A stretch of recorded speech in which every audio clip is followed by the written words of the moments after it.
Hey guys, welcome back to my channel. Jillian here. This is going to be a great video. I'm going to be showing you how to make vegan banana ice cream. It's so delicious and so simple. It's actually really commonly known as banana nice cream. So it's dairy free, it's very simple, and it's incredible. First of all, I'll let you know what you need to get started. You need a high power blender for the banana ice cream. You'll struggle a little bit if you have a weaker blender. So I use the Vitamix for my banana ice cream. And then your only ingredient in this ice cream is, yes, frozen bananas. That's it. You'll be shocked at how good it looks and shocked at how good it tastes. If you do want to add other things to your banana ice cream, I recommend you make fresh coconut milk with the meat and the water, and you can add a little bit of that, and you can also add a date or two for some flavor. But it's very good just on its own, and this is the recipe for banana ice cream. So you want to get your frozen bananas. These are frozen. Take them out of the freezer and let them thaw just a little bit before you get started, and then you'll add them into your Vitamix. And if you want to make just one portion, even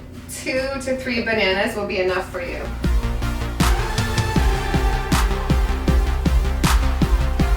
So with these, you don't put anything in the blender unless, like I said, you want to add some coconut milk to it, you could, but otherwise just do it straight up, only bananas on their own. And then you'll want to blend it. You'll want to keep pushing this part down on the blender and blend it until you see it starts to turn white. That's when it's done. When the ice cream starts to turn white, that's how you know it's done. And it's absolutely beautiful and it's so delicious. So I'll just put some in my bowl here.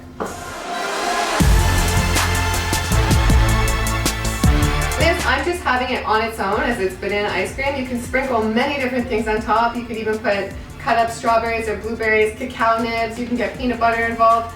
So many different ideas. For this one, I'm just having it simple. Absolutely delicious. I hope you enjoyed this video. If you did, hit the thumbs up, subscribe to my channel, and I will leave more recipes like this one at the end of this video.